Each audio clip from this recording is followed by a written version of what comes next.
What's going on YouTube? Today I'm going to be talking about stippling. So let's get into it.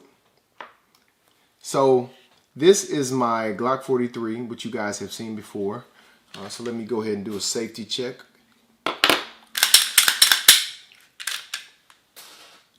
All right. So today what we're going to be talking about, of course, is stippling the handles and underslide of your guns.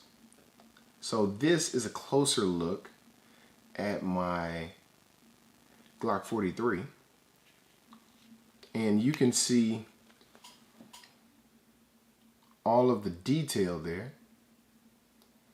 And this is what we're going to be getting done today. So this is the sprinkle pattern. I really like this pattern. This was the second gun that I stippled. I really like this pattern, as you will be able to tell here in just a second. So this is my Glock 19. This is actually the first gun that I ever stippled. And you guys can take a look. And it's pretty cool because the only thing that I did, I literally just, did some Google searches. I did some Google searches to, kind of see what style, what patterns I liked. And, got the tools that they said that they used. And I tried it out. It didn't come out too bad, I don't think. I think it's okay. I don't like where, some of the patterns are kind of more spread out here, but of course it's a sprinkle pattern, right? So it's kind of to each his own. I also did two different undercuts under the trigger guard, and I did these. I created some rails to actually be able to rest your thumbs on, and I actually put those rails on both sides. All right, so let's get into the guns, or the gun that I'm actually going to be stippling today. So these are my Smith & Wesson M&P 40 compact. And I say these because both of these are the exact same. The only difference being is that this particular one is polished. This was my first attempt at polishing a gun. So let me go ahead. So these do not have magazines in them right now. So I'll go ahead and do a safety check with these. But these two are the same, and we're going to be stippling one of these today. So I'm literally going to take you through the entire process, exactly what I did, kind of my thoughts on it. And we'll see, we'll kind of see how it goes. All right. So let's do this. I wanted to kind of go through and show you all the different tools that I'll be using today. So this is a Weller wood burner, and you can pretty much pick these up at Walmart or Michael's or any craft store, right? They come with different tips, so you can actually buy a pack of tips. This is the particular tip that we'll be using today, and I modified this particular tip just a little bit. It came with a sharper point. I actually grinded that down just a little bit, just to give me the pattern that I wanted. So what I did, I tested on a piece of polymer that I had just laying around, and I ended up getting to the, to a pattern that I liked, and I wanted to go with that. So. And these are just a few of the additional tips. And what I'll actually do in a little while is give you guys a totally different view. So you'll be able to see the table, entire gun while I'm actually stippling. And I'll give you kind of a close-up, just a more close-up view of everything, right? All right, so this is the second thing that we'll be using. These are actually wood carving tools. It's just a little pack. I think it was, yeah, it says $4.99 on the package. And the one that we'll be using is the V-shaped wood carving tool. And what that will do, that will help us define the lines for the outline of the actual stipple work that we'll be doing today. Another must-have is a pencil. I find that pencils work the best because, of course, you can just mark it and use your finger and, you know, remove that line or area that you thought you didn't want to stipple, or, you know, the outline, maybe it wasn't as straight as you wanted it to be, etc., etc. So besides these things, so I just have any old pair of pliers. These are actually some wire pliers, and those are to change the tip on this if need be, right? And another thing that we may use on this particular one, I'm not necessarily sure if we'll actually need to use it, due to the flatness of this particular gun, right? So if you can see that it is really flat in this area, and the handle, I don't really want to grind this handle down, this particular backstrap, because this really kind of conforms to my hand the way I like it. So I want to keep that same thickness, but I just want to give it the pattern that I want to, that I want to add to it. So we'll see about doing that. The only thing that I really won't be stippling here are these little pieces right by the magazine release. So you'll see that, and then also I'm not going to stipple over the logo on either side, right? So I'll show you how I kind of get around that, and we'll address that here coming up. But this is an extension for the Dremel, and you should definitely get this. I think you don't have to have it, but holding this entire Dremel, the weight of it, it'll definitely kind of affect what you do with the Dremel, right? So if you can, go ahead and get this extension, and you can get that at Lowe's or Home Depot or something of that sort. I think they're right around $25 to $35, so they aren't too bad in that respect. So let's get to it. All right, let's get to it. All right, so the first thing that we're going to do, just looking at the gun, we really need to decide, where we want to stipple it at, right? So, or what kind of pattern. And I have been thinking about it. So let me start marking about here. I'm going to start marking about here, and I think I'm going to go around this particular piece of it. I kind of like the way they did that, so I don't want to I really don't want to get rid of it, so I'll just outline around it and make sure that that remains in place. All right, so in this particular area, I'm still debating. I don't really know how far I want to go up. I'm not sure I want to go all the way up to this particular spot, and I think I'm going to leave just a little bit of space in between here and there. So, and I'm literally just freehanding this. I am literally just freehanding this, and of course, it's in pencil, so if it's not where I want it to be, once I actually take a look at it, then I will definitely change it.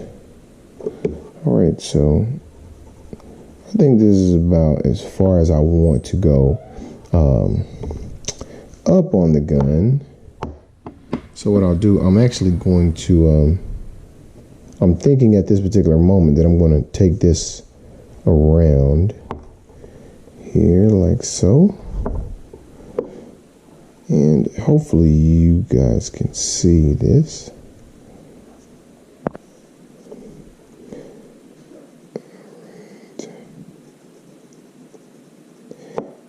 And so once I get everything done, or once I kind of get this outlined, I'll go back around and see if I need to do any additional adjustments, right? So right now, I kind of like that pattern. So it'll pretty much cover everything in here, and I'll be able to cover everything in here. I'm kind of debating whether I want to keep this particular this part underneath here. Not necessarily sure yet. So if I do use the Dremel, what I'll do, I may either tape this open area on the slide up, or I may remove the entire slide. But since this is a stippling video, I won't necessarily break the gun down now. For just for a quick moment, for my Glock 43, I actually did disassemble the Glock. I took the slide off, and I also took out the trigger and the inner workings here on the Glock. And the reason for that is that I needed to do so much Dremel work to get everything flat and smooth and ready to actually stipple, that it just made more sense to completely take the gun apart. In this particular scenario, like I said, it's a lot different in that most of the area that I do want to stipple already is flat and kind of ready to go as far as it goes. Let me start here and outline this again on this side.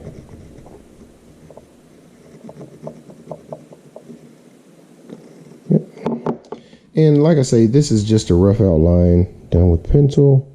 So of course you can go back, make additions, change it up a bit. I like this though. I think we are doing good right now.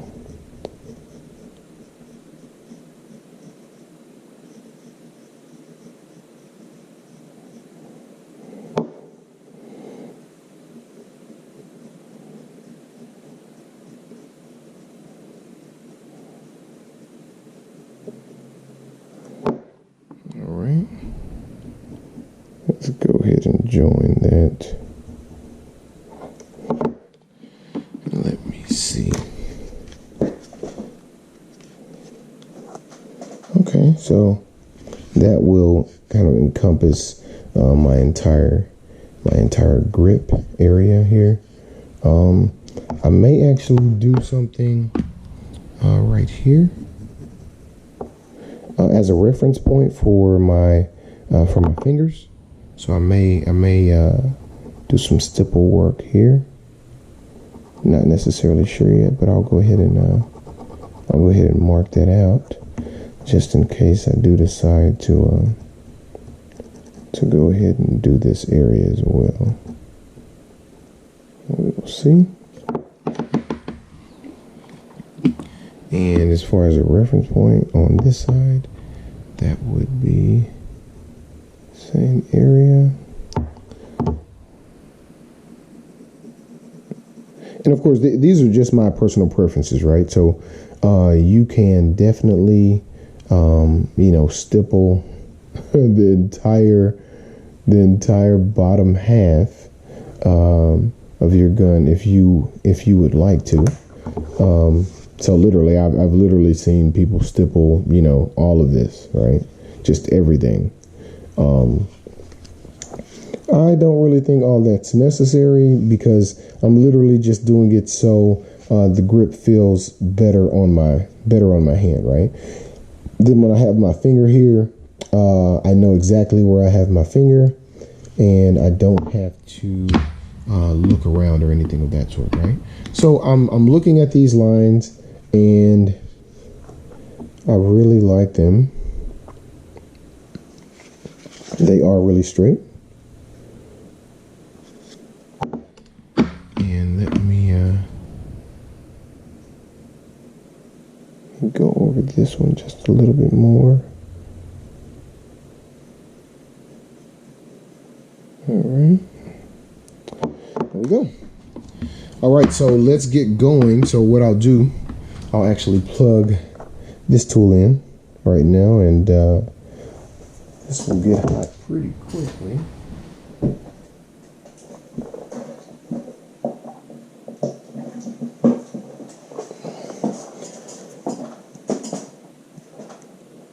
All right.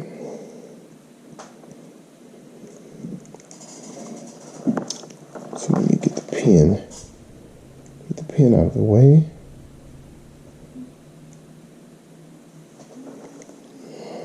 And as you all can see, so this tip is still, you know, it still has some polymer on it from the last time I did a stipple job on my 43.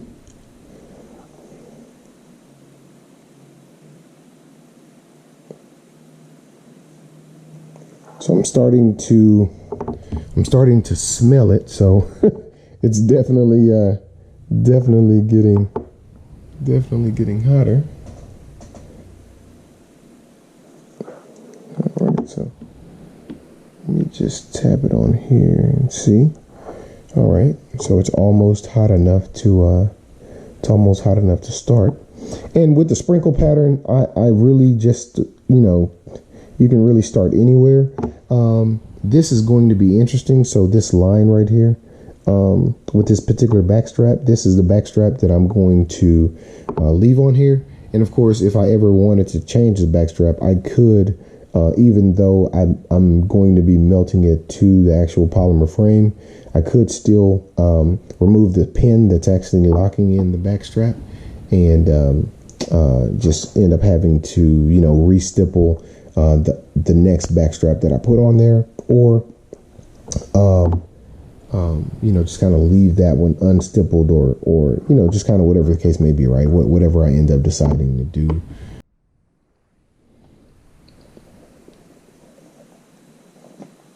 All right, so let's get to it. So now I've grabbed the wood carving tool. All right, and this is, I hope you guys can see this. Maybe a little out of focus, but this is the V-shape tool. So what we'll do with this, we'll actually go around and outline. We'll go around and use this to actually dig out the outline that we created with the pencil. All right, so you definitely kind of want to, you know, want to be careful with this as far as it goes. Let's, you know, try to work slow, move slow, because you don't want to have it slip and mess up, you know, before you even really get started, right? So this does not need to be super deep. You just want to, you just definitely want to have a defined line, right? And as you can see, this really digs in and grabs some material, right? You can also use a Dremel. They have a few cone-shaped bits that you could use for this. I just find that this gives you the precision that you want to have, and it's much cheaper, right? So if you do not have a Dremel, you don't necessarily have to go get a Dremel to do this. You know, you could of course sand what you need to sand with a piece of sandpaper, probably some 400 grit or 220 grit sandpaper. You could actually get some, you know, get the handle smooth if you tape off everything. If you were to tape off everything that you did not want to sand up, right, or smooth out, you could definitely use a piece of sandpaper, and that will cost, you know, that would be a very minimal cost as opposed to going out buying a new Dremel, you know, things of that sort, if you only have one gun to stipple, right? And of course, you don't really have to make defined lines like this, right? So I think it just looks better. Also, you have the option once you're done to go back around the inside of that line and use I like to use a small dot. I found that actually kind of makes the line look a lot thicker.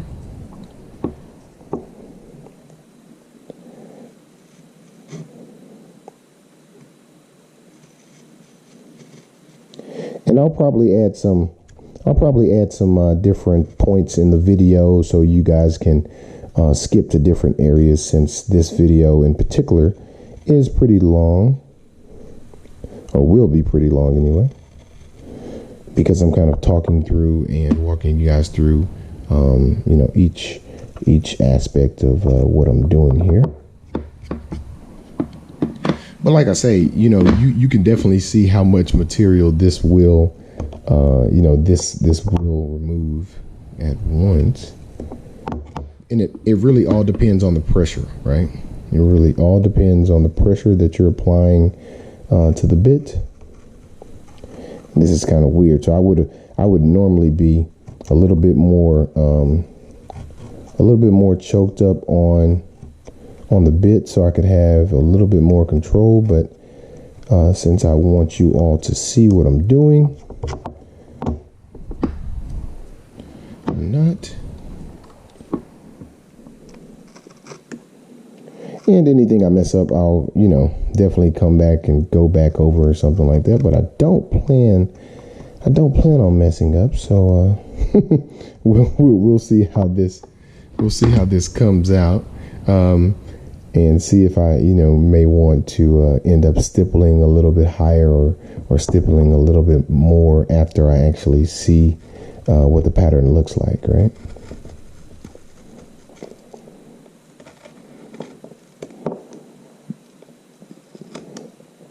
And another thing that you definitely want to do before you start stippling your gun, you want to look around. You want to get on Google or something of that sort, and search around for gun stippling.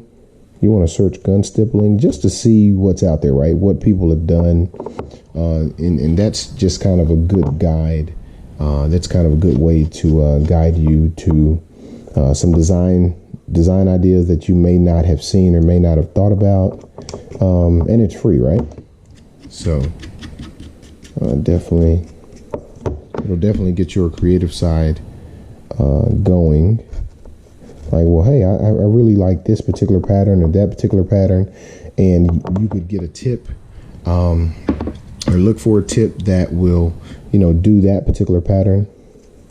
I do like the stippling with the dot pattern as well, the really fine dot pattern, but I think that would take a ridiculous amount of time, and since I'm probably not going to dedicate that much time to stippling my gun at this point, I probably would not get into it.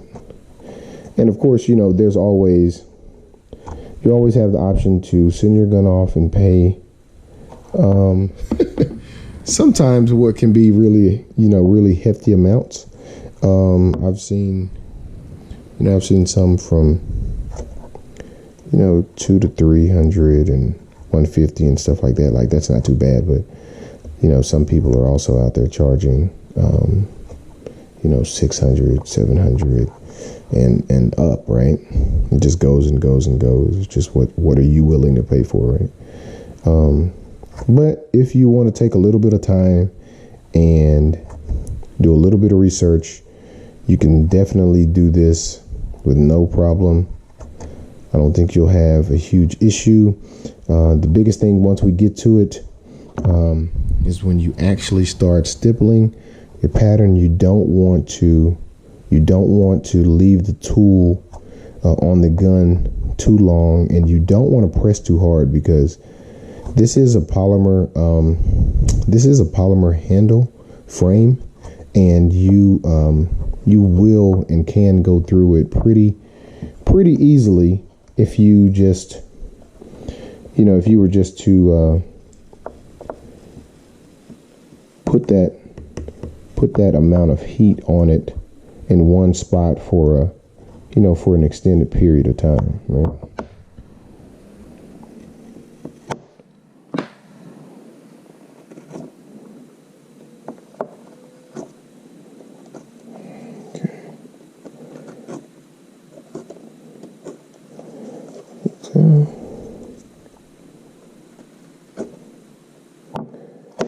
So the idea for this particular video, quite a few people asked me about, you know, how I stippled my my Glock 43,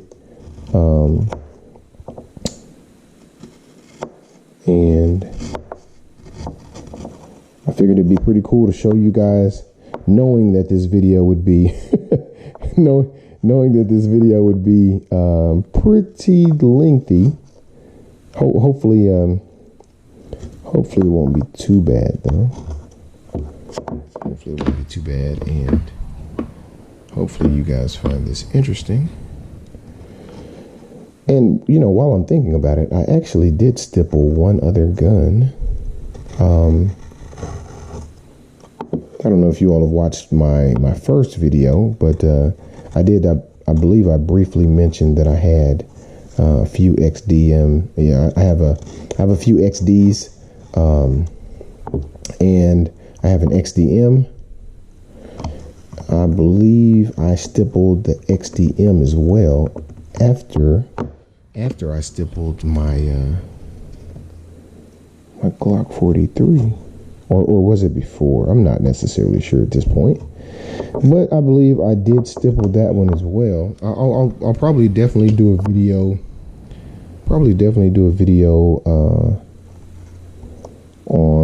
On that gun as well. It was a really good gun for me. I really liked it, and I don't really think you'll go wrong with it. All right. So as you can see, I'm making this side a little bit thicker than I was making the other side, and that's because I'm actually thinking about going ahead and using the dot pattern around the edge of it. But we'll kind of see how that goes, right?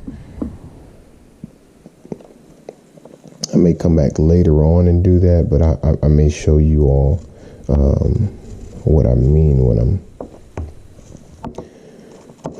I'm talking about that.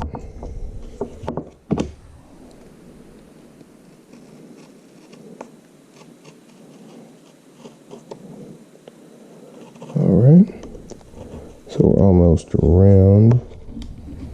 So my Glock 43, I really ran through this particular part. I really did this really quickly.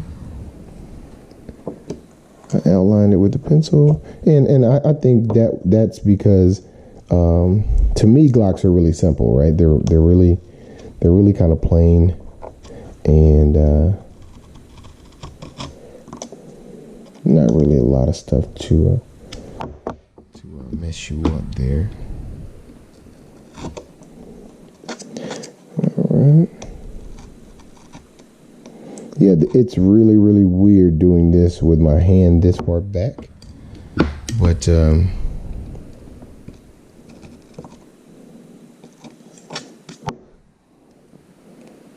hopefully you guys have a good view.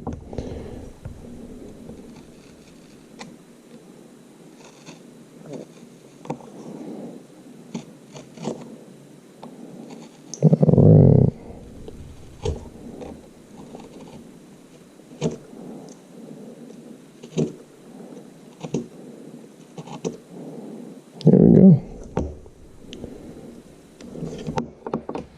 And of course, there's literally nothing stopping you from making this deeper later on.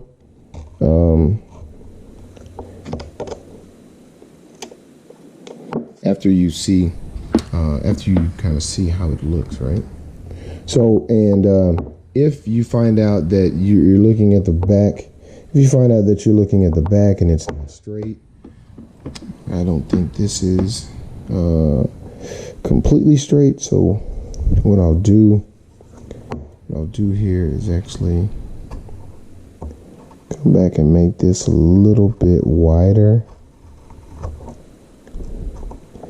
And a little bit more material.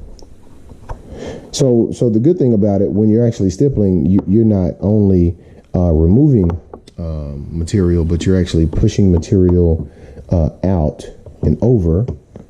So that you will be able to cover up minor imperfections that you create maybe during the outlining process or whatever the case may be there. All right. So I think we're where we want to be as far as the actual outline. I like that. All right. So let's go ahead and move on to the next step, which at this particular point will be the actual stippling. Now this has been plugged in this entire time. So since I plugged it in earlier and kind of touched that spot, since I'm doing the sprinkle pattern, which is this again, I will go ahead and just start in a random place and keep going.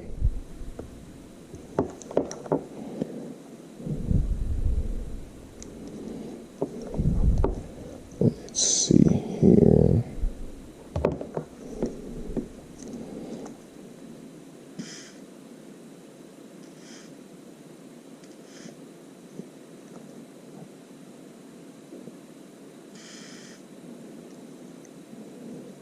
And you really just want to be as random as possible here. Yes, it will overlap.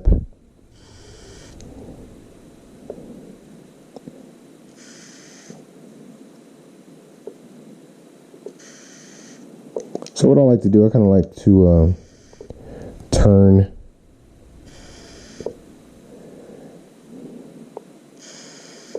just keep turning this in random directions. And it is good to to have a fan. I don't have a fan on right now for the sake of the video, because that would be pretty loud.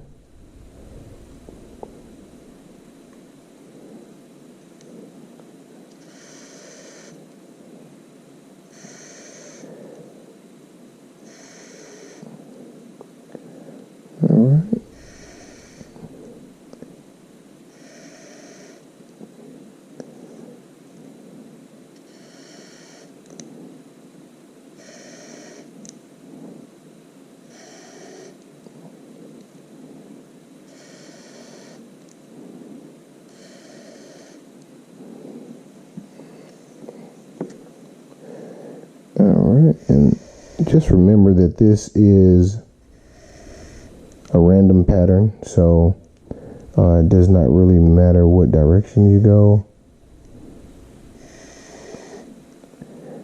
You just want to make sure that you are you're kind of hitting all the material, right?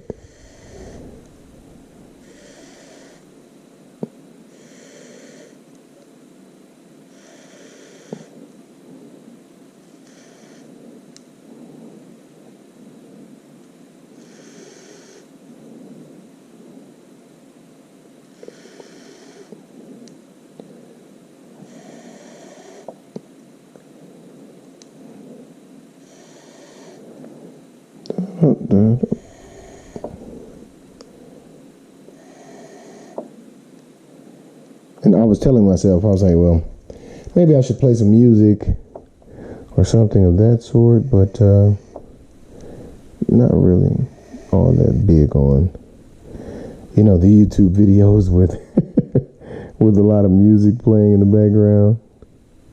Just because we all have different musical taste, right? So I don't necessarily know if you'd like the music or hate the music, or So I figured I would skip that and just talk.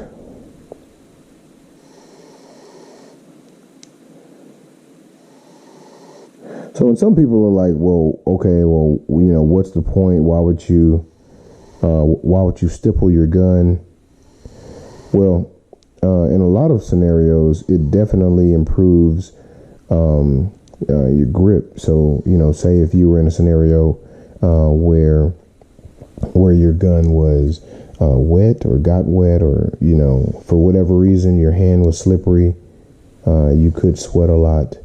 This will definitely improve the grip that you can have on your gun.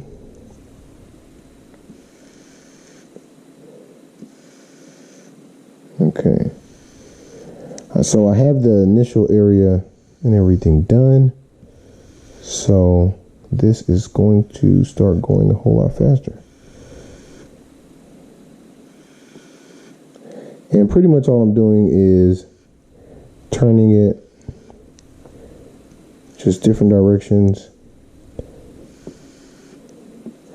And like I say, I am going to work to get rid of this factory line.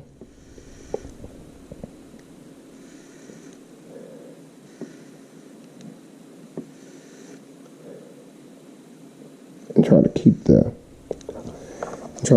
thickness of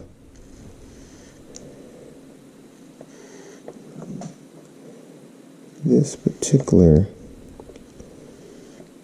backstrap.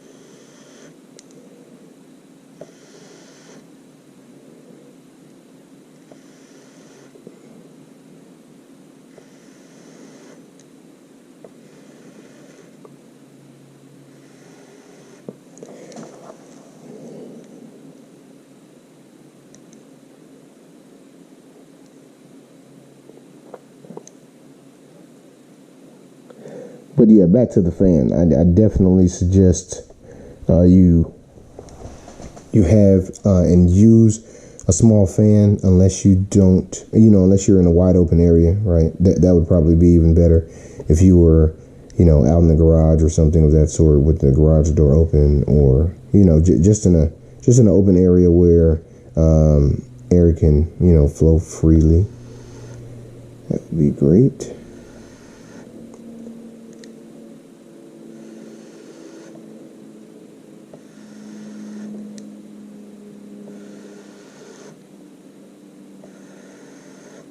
So as you guys can see, so it really does not take a lot of time, in one spot for you to get the pattern that you may be looking for.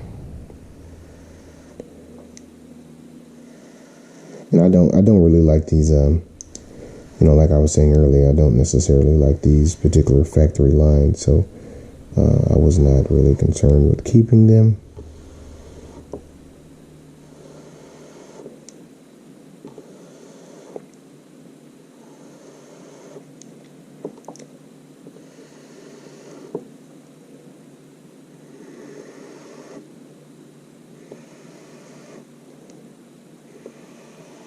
And the great thing about this is, of course, if you look at it and you say, oh man, well, hey, 3 or 4 of these are, kind of going in the same direction, et cetera, you can definitely go back, and touch up that particular spot, right? If you were using the smaller dots for, a different pattern, the same thing applies there. You just want to make sure that you are not doing it in such a way where you're going to burn too deep through the material, right? So you definitely don't want to go completely through the material.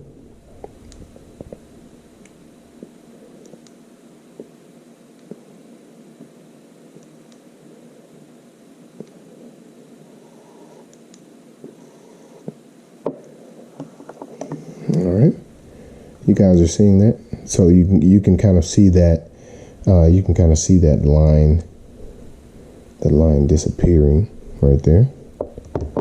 And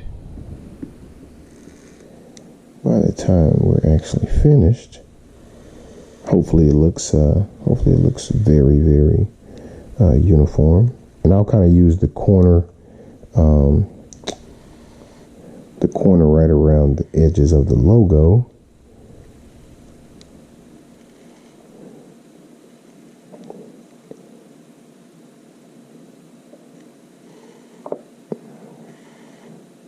Right.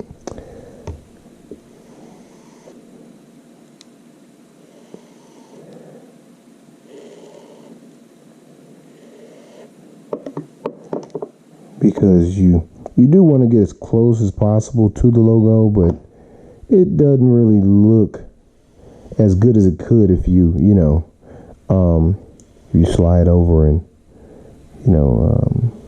wipe away half the logo or something of that sort. And I may leave this very, very bottom part untouched. Not necessarily sure what I'm going to do with it at the moment, but I may do something. I may do something later to that. Just kind of going along the line there. There we go. That looks good.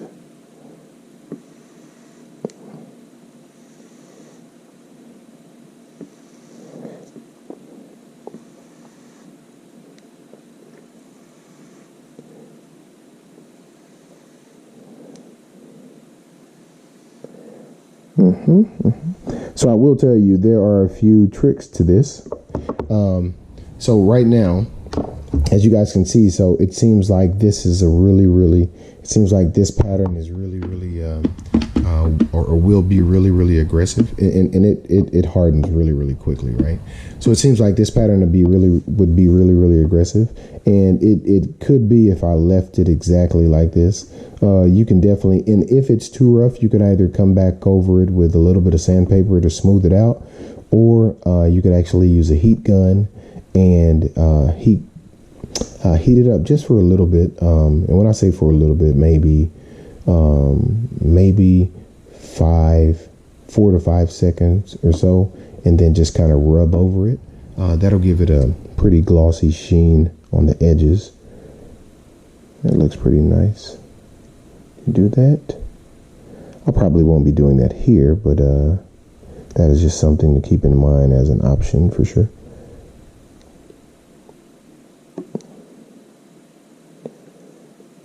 Okay.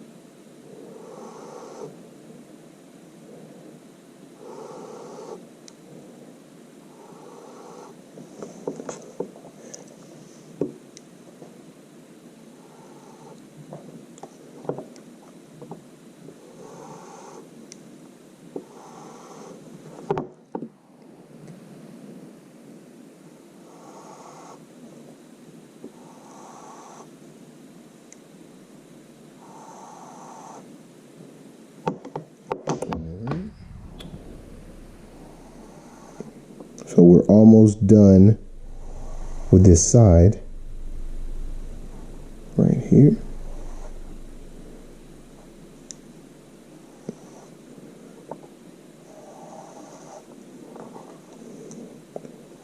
Almost done with this side.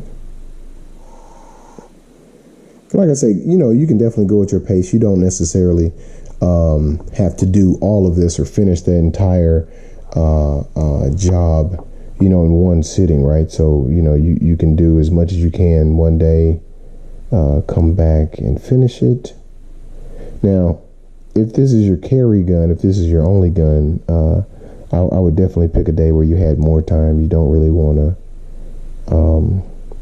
have to go carry with it halfway done. Of course, if you had to, that's not, it wouldn't really be, horrible, but you'll definitely be able to tell the difference between the new texture and the old texture, especially if you've smoothed that old texture away, right?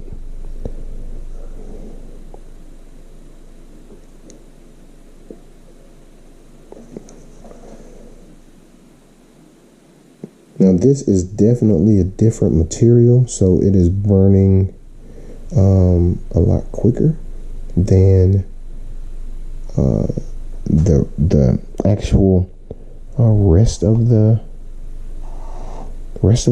gun handle. So you definitely have to be cognizant of the different materials that manufacturers use, and just kind of gauge it, right? Just actually watch and see how fast it's burning into that particular material, and that's what that's really what kind of guides you through this entire process, really.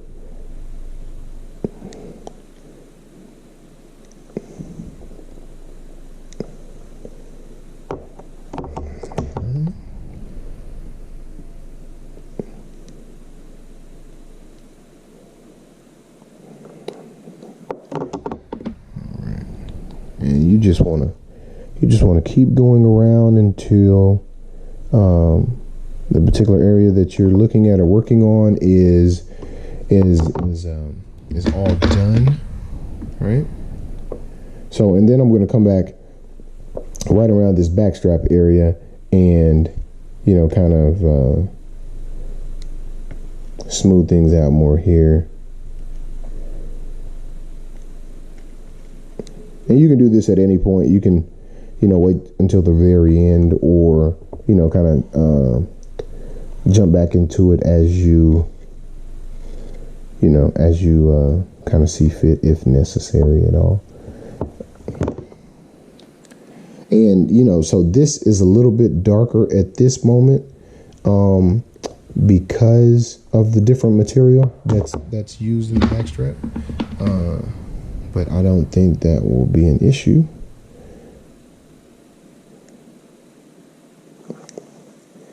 And of course, I'm sure you guys will let me know as far as how you guys think it comes out and the particular process that I use. And I'm like I say, I'm definitely not a professional stippler per se. But I just did what I liked, and you guys let me know what you think about it. Anything that I could do to improve my technique, or what you like and dislike about stippling in general, right? So maybe you stippled your gun, you liked it for a few weeks, and then you wish you were back to square one, right? I would definitely like to get a bit of input in that particular area.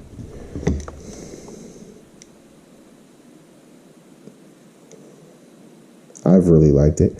The gun that I probably won't stipple, which is funny, is my new P365, because I feel like the grip texture on there is really aggressive, just like. I would say it's really aggressive, but it's not abrasive, right?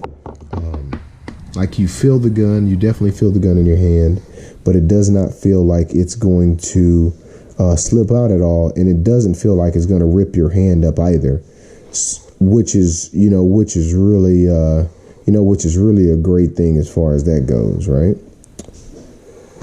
So let's see here.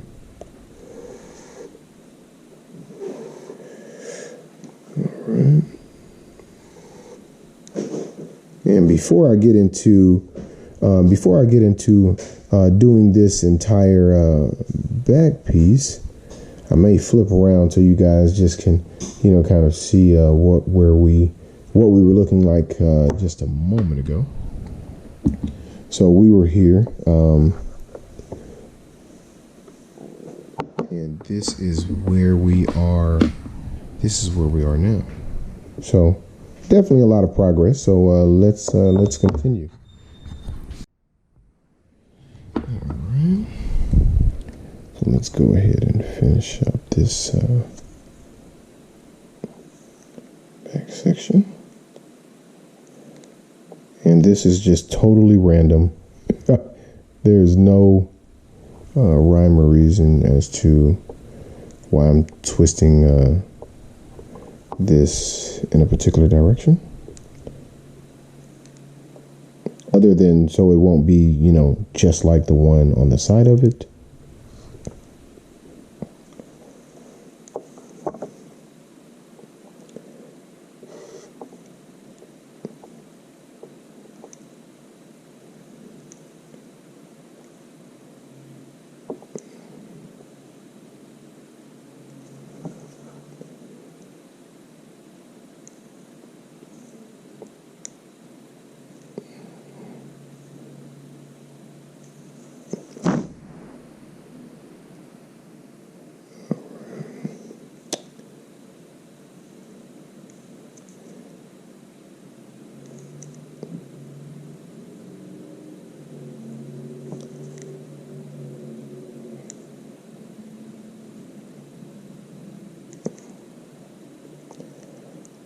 All right.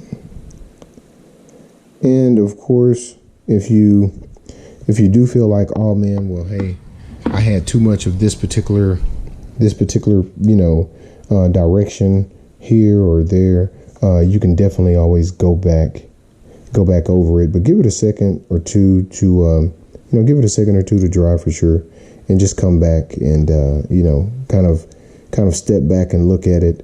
And if you see anything, you know, kind of sticking out, then you can go back over it at that point. But don't just sit in the same area and, you know, kind of keep poking the bear, right? Because those are the times when you will have issues.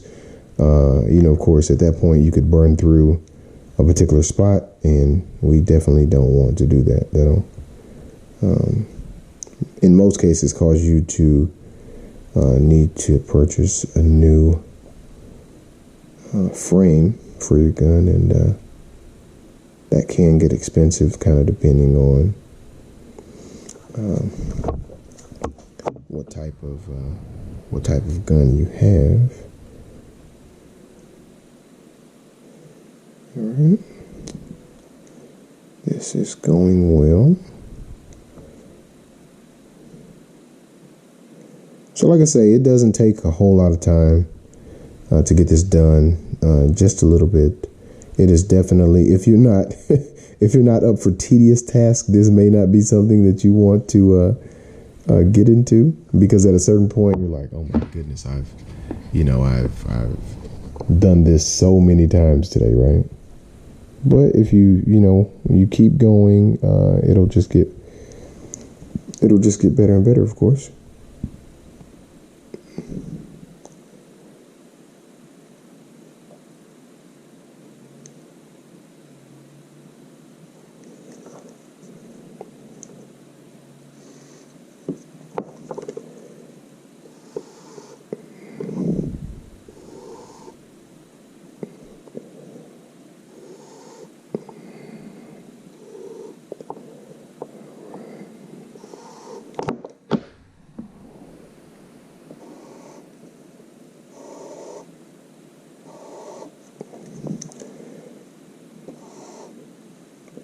Now this is really kind of the tricky part when you're stippling the two different types, like right along that path, because as I said, it's two totally different materials, and you can really tell that it's two different materials by the way it burns, or the way it melts, I should say.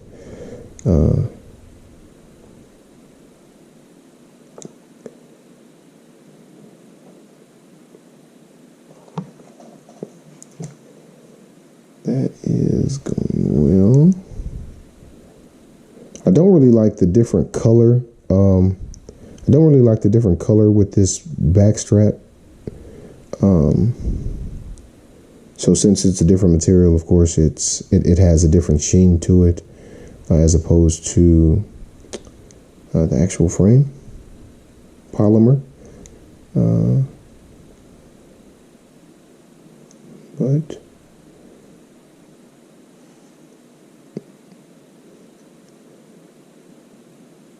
it should still provide the feel that I want once we're done here.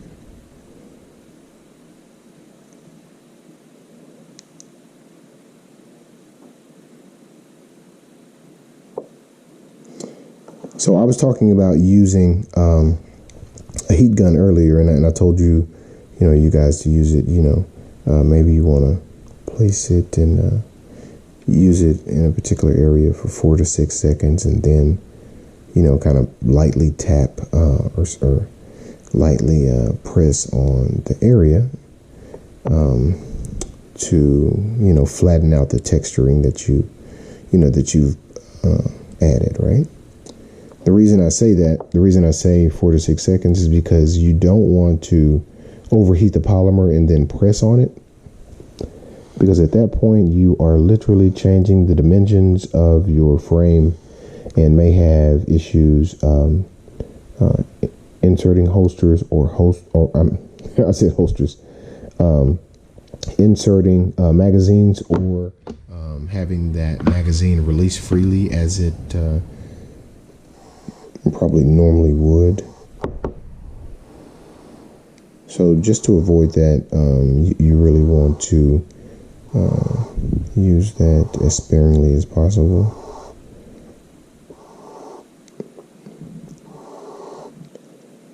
All right.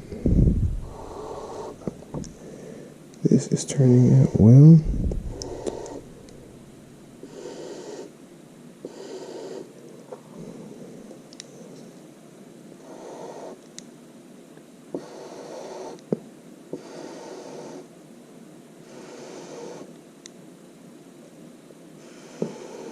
And this particular tool, you do not have the option of changing the heat, but they do, of course, have soldering irons with different type tips that will allow you to adjust the heat.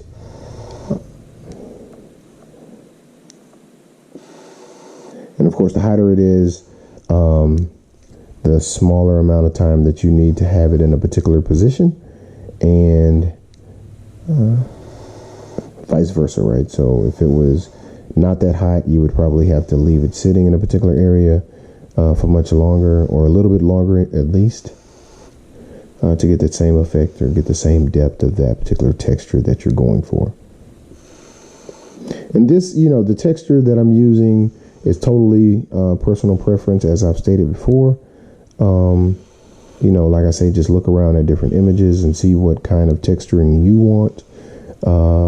And you can definitely, practice on maybe a backstrap that you don't use currently, or, just a normal piece of polymer. So you could go get, you could go purchase a kid's toy and, kind of practice stippling on that. It won't necessarily be the exact same polymer, because each manufacturer, kind of uses, what they want to use, of course. But you will get a general understanding of kind of, how fast you'll need to move the soldering iron or the wood burning tool, which is, which I'm using in this particular case. But you will get an idea of that, and, kind of be able to gauge what you need. All right. So what I just did, I just rubbed this on the edge of this glass table to kind of remove any extra debris that was kind of hanging on to this particular tip, because I don't want it to make my pattern larger.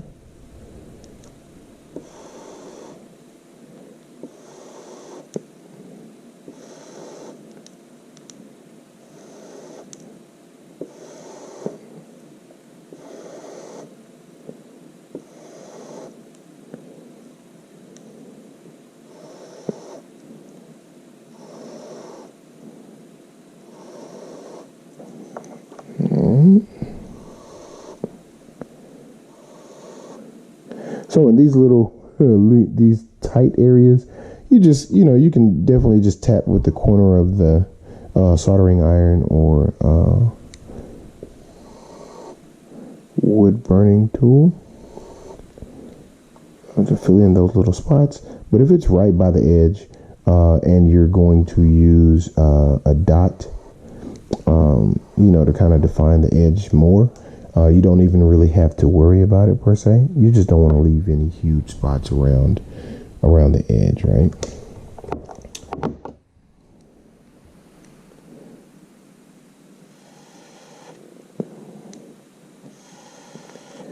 And this polymer, I will say, definitely burns a lot different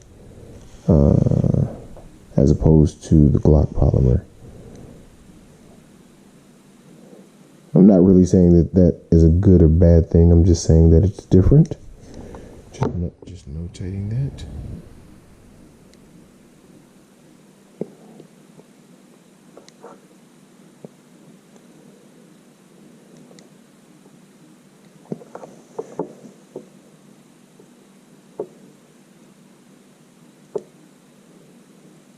But if you have a little bit of time and a little bit of patience, this is definitely something that I would say you can do, and you may even enjoy doing it.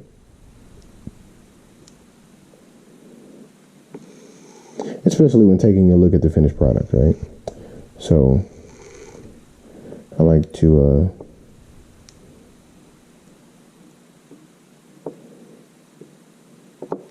kind of step back and look at what I've done after the fact.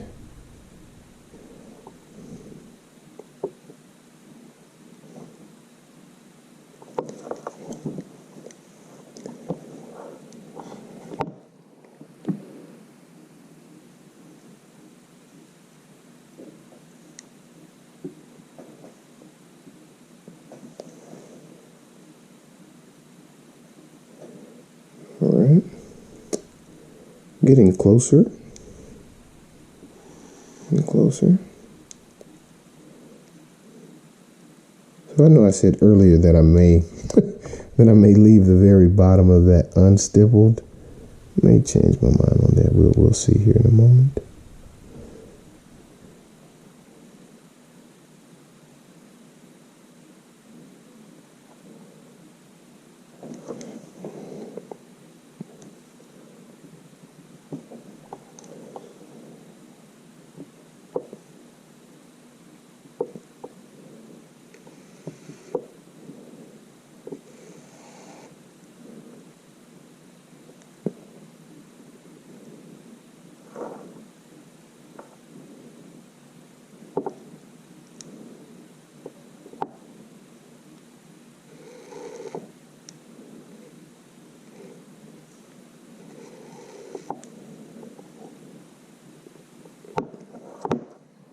Almost completely done with the back strap at this point, and you can really start to see where it just fades in, right? So it just really fades in, except right here for this piece, and that's really only because, like I mentioned before, it's a totally different material, but I did still maintain that same thickness, really, which was my main goal there.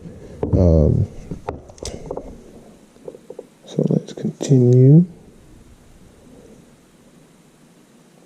I think this is really coming out nice, though.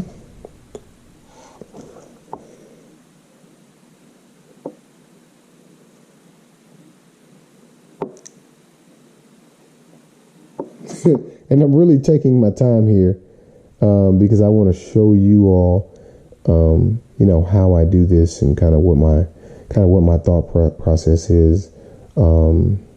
As I'm going through this with you.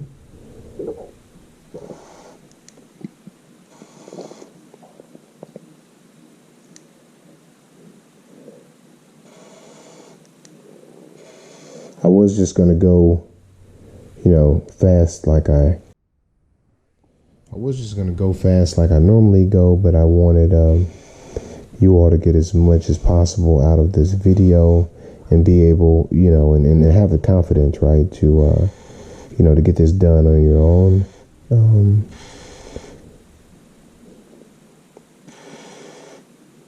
Yeah.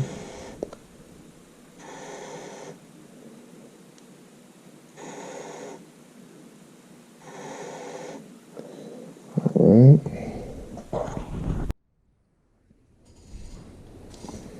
All right.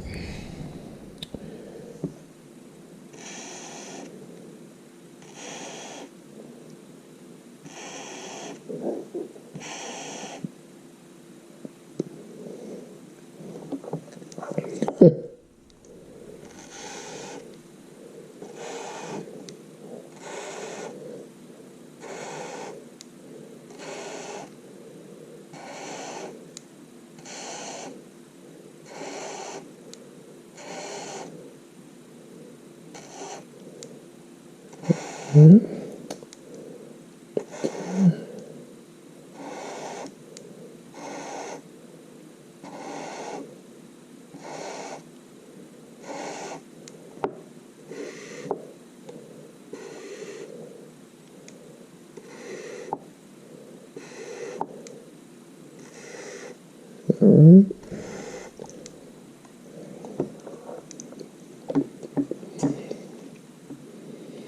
That is looking good. All right, starting to come together.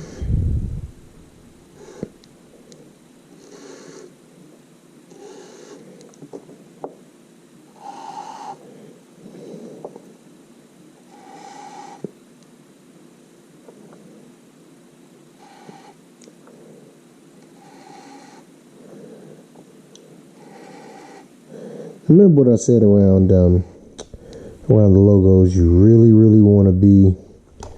You really want to be careful around the logos.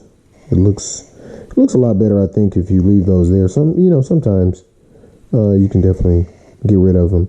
On my on my XD, I can't remember if it was my XD or my XDM, but I actually stippled the other gun that I stippled. But I remember I was thinking, I was like, man, there are a lot of logos and, you know, just kind of extra stuff, right, that I wanted to get rid of that I didn't really think was necessary. So I did, and of course I'll do a video on that gun. I think it's a really good one. It is a really, you know, the thing that I've seen with the XTs and the XDMs are that they are really soft shooters. And as far as the felt recoil, I think the felt recoil is a lot less on those as opposed to Glocks, right? I think a lot of people talk about, make comments about the XDs and the XDM, the Springfield Armory ones. A lot of people talk about those because, you know, you have that grip safety on it. Well, and you know, people talk about it as if it's just a horrible thing, right? Well, think about it. Most 1911 style guns have that exact same feature, right? So if you're going to knock Springfield for that, then you'll pretty much have to knock everyone else for that same thing, right? All right, so let's take a look and, you know, kind of see where we are at this point. Most of what we want to get done is done. I had been debating, and I really hadn't talked about this in depth, but this particular, you know, piece in the front right here, I was really kind of debating whether I was going to do it. Oh, this feels really good. Wow. that is truly night and day. So the actual feel of the gun, that is night and day. Wow. And that is that's why we do this, right? And of course, I won't be I wouldn't be remiss in saying that it definitely changes the look of the gun as well, right? So whether you're doing whether you're doing it to actually improve your grip, or you just want your gun to look different, it will, I believe in most scenarios, improve your grip as well. So that is a win-win.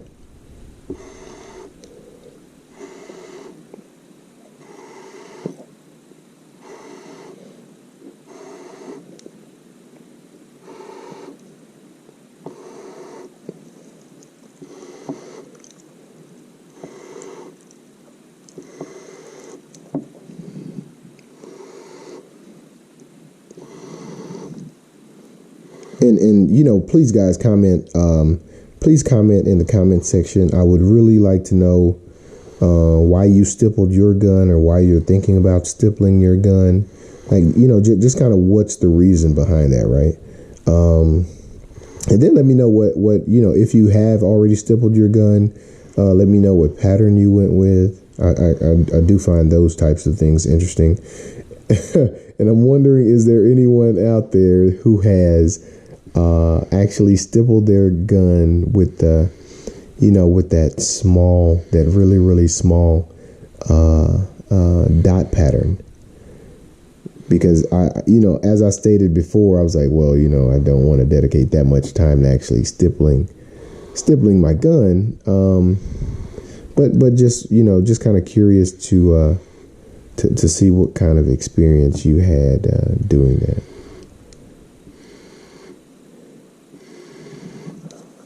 Did it feel like it took way too long, or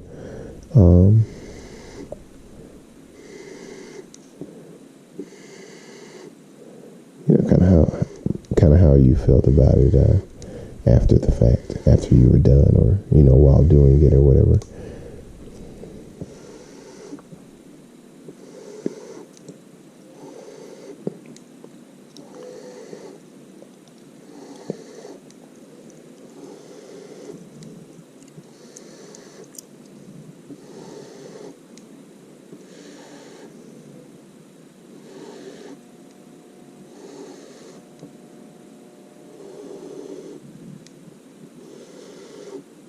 All right.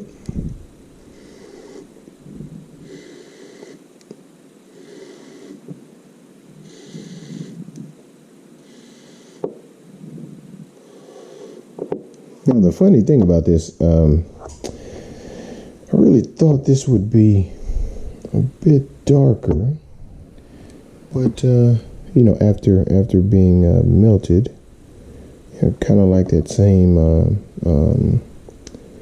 deep, rich color that we see with the backstrap.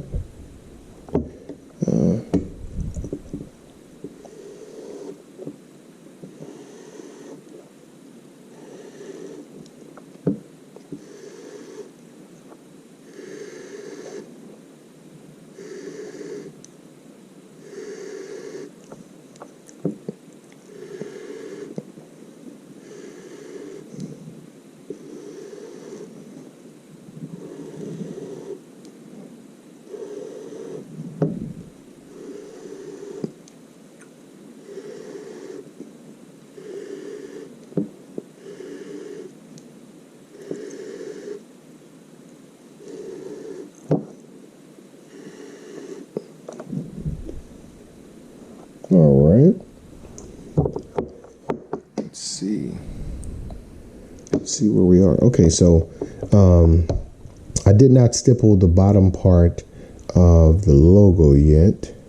I believe on either side, because I'm still kind of debating about whether I want to leave that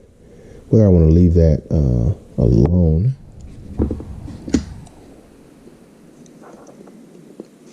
I think that looks good so far, though. So far, so good. And then I'm actually going to change the tip in a moment. Oh man, that feels great. So I'm actually going to change the tip in a moment and see. It dries really, really fast. So it's still a little warm right there, but and maybe you guys can hear it now.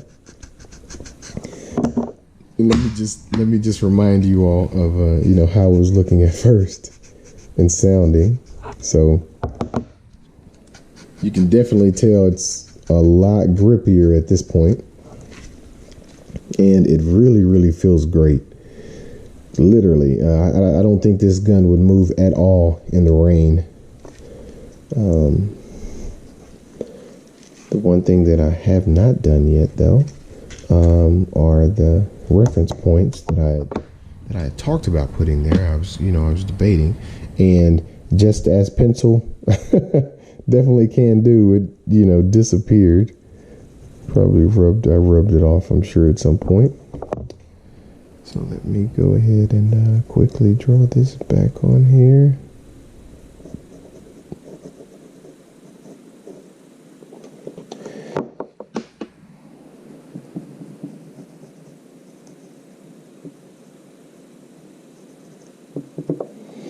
And on these reference points, I think I'm going to do it a little bit different.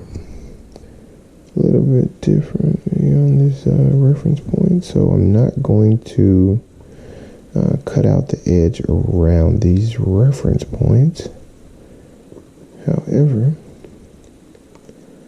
I may come back and so I really want to put everything kind of inside of the pencil that I just outlined there. Let's see where my finger is. Yep, it'll sit right there, and if I had to use the other hand, my finger would sit right there. So that's great. So let's go ahead and add that, and then we'll come back and clean up these edges right here around the gun.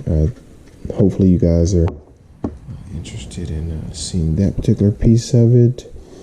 Like I said, I'm going to change the tip on here in just a moment.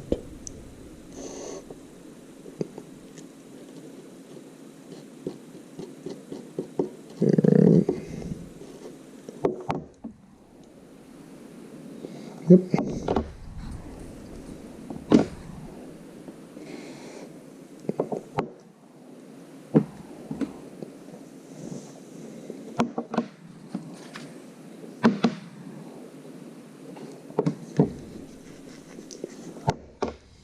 All right, let's go ahead and get these reference points done.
Okay,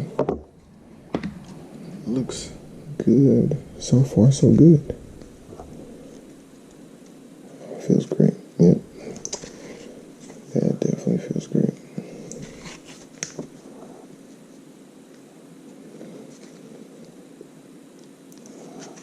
Nice.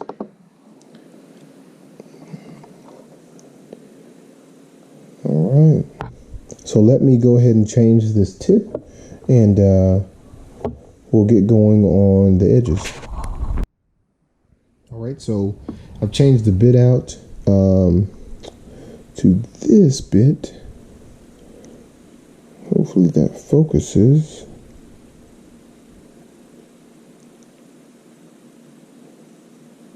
All right, and this is the one that I'm going to use to kind of go over some of the edges,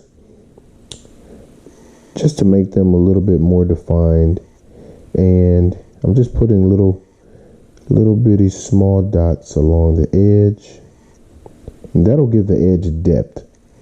All right, so it'll look a little darker on the edge and kind of bring out everything else.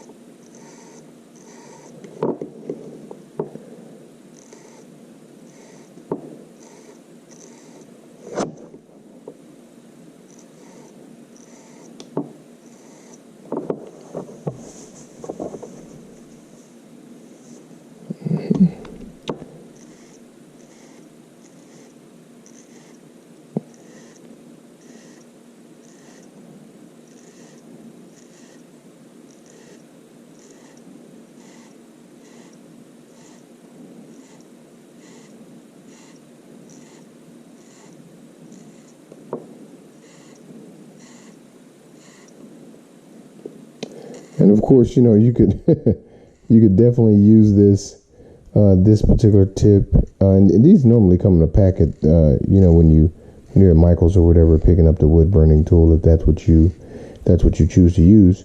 I believe this pack will be in that same little area in the store for $3 or $4 or something of that sort.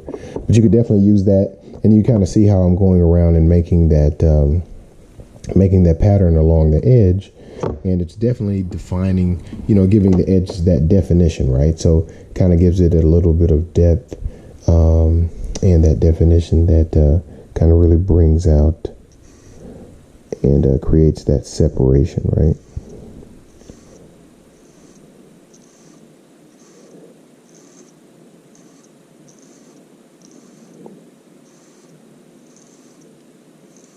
And this particular step is really not necessarily, as it's really purely cosmetic.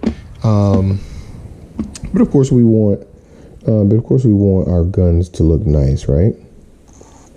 So if you do have the time, and you can, take a little bit of that time and add these dots, that is not a bad thing to do at all.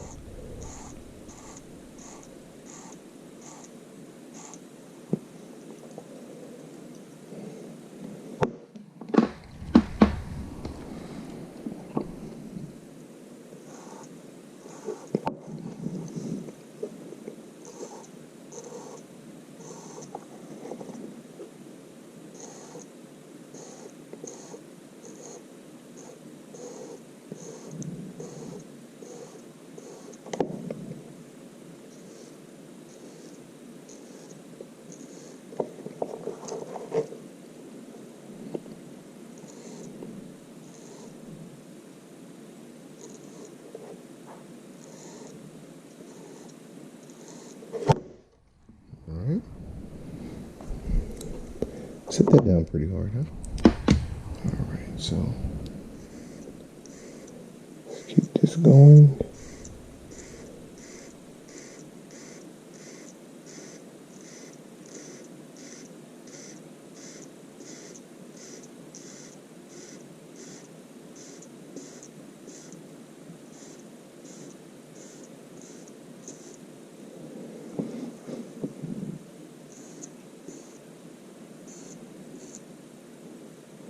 right. And, you know, just like anything else, these dots, you can definitely go back over it if you want to add some more.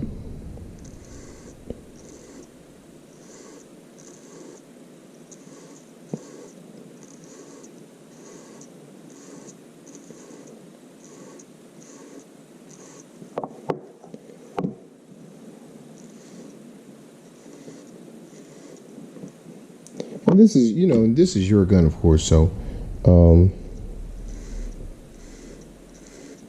definitely do what you like and what improves your grip.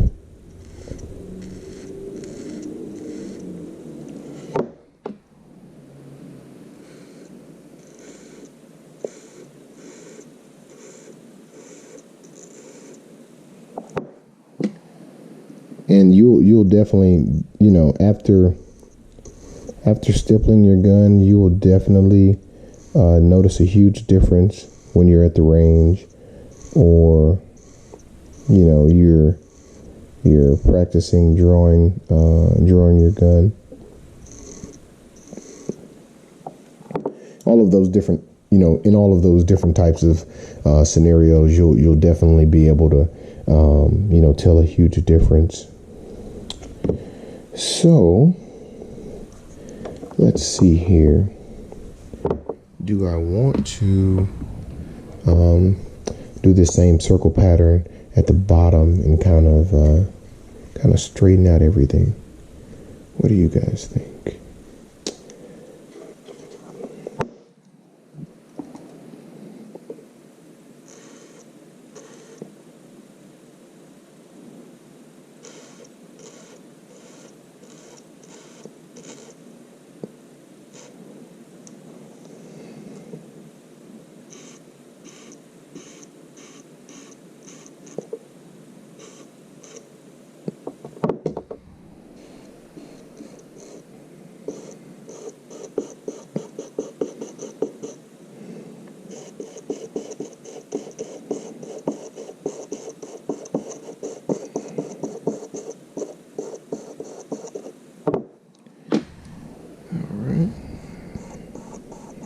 Like that.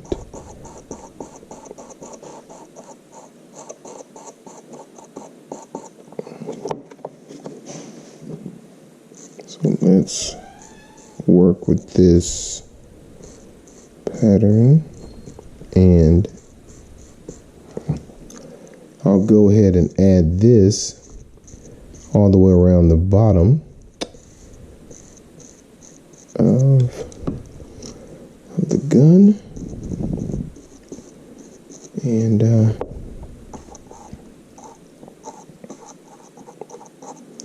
initially I was thinking about going all the way to the edge with the pattern, with this pattern that I was doing initially, but I decided just to kind of change it up just a little bit. And of course, if you are doing this like I am, you know, you can definitely always go back, and if you do want to go ahead and use that original pattern, you can definitely come back and go over what you're doing, you know, what you're doing now, right? Because it would be very easy to completely cover up these dots that I'm adding here. It would be really easy to cover that up with the pattern that we were using before.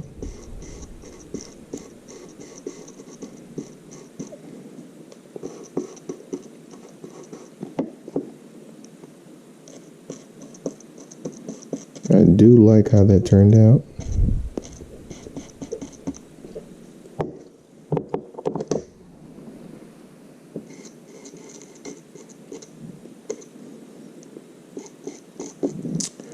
All right, so let's let me put that tool down, and let's take a look at what we have.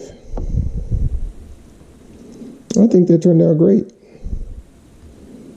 The last thing I want to do now is actually go around these reference points with that same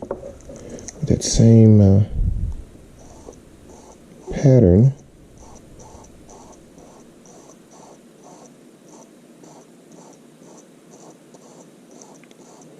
And this is really only for uniformity at this point.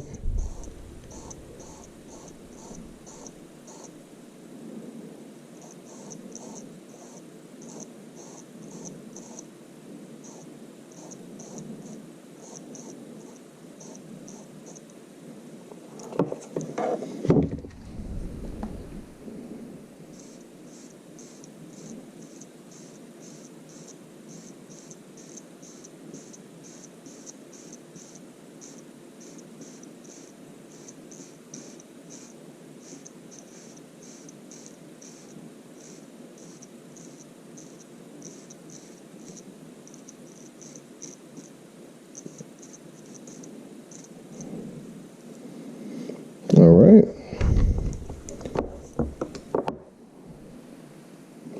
And I may end up polishing the one that I just stippled here as well. So you guys let me know.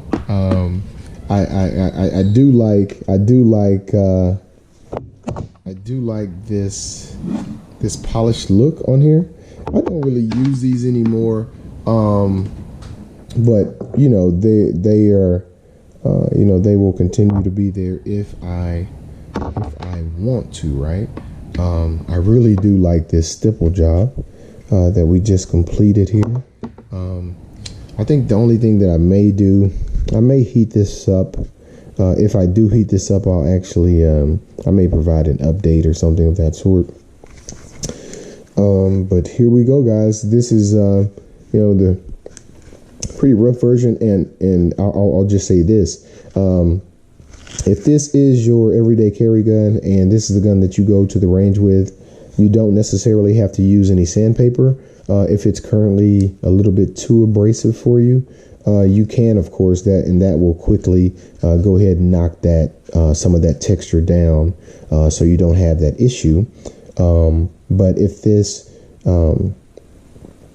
is a gun that you use all the time and go shooting with, it's really not necessary for you to hit it with sandpaper unless it's to the point where it's uncomfortable. If it's uncomfortable, I would absolutely say go ahead and knock that down some, and it'll definitely feel much better once you do that. But other than that, there's not really a need to knock it down because, through use, right, you will smooth out some of these rougher edges that you may end up having once you've stippled your gun. But let's go back through this. So I added a reference point here and then did an outline of it. We did the sprinkle pattern that I like. And we went around the edge of that sprinkle pattern with, a circular bit to give it a little bit more depth, to give the edge of our stippling a little bit more depth. And I did notate that the backstrap was a little bit different as far as the actual material that it's made out of, as opposed to the polymer frame for this particular Smith & Wesson. So it has a little bit different, it's kind of a different color. It's a little bit darker than the rest of the polymer. But what you could, of course, always do is have this area Cerakoted. That would really look really nice.